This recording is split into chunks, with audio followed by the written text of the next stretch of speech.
Bueno, yo tengo un ruego. Vamos a ver, el reconocimiento que realiza esta casa al principio de cada sesión plenaria en boca de su presidente, el reconocimiento de cada víctima mujer asesinada por hombres, un reconocimiento necesario, me parece tremendamente positivo y es un granito de arena para acabar con esta lacra. Sin embargo, es un reconocimiento es más honorífico que puramente formal, en el sentido en que no es constitutivo de derechos.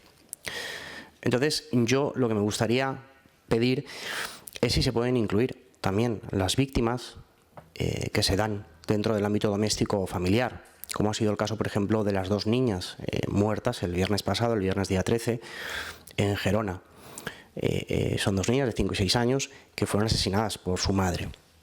Entonces, siendo muy loable su iniciativa, insisto, me gustaría saber si es posible incluir estos otros hechos también dramáticos que se dan en el ámbito doméstico familiar. Gracias. Se toma nota del ruego.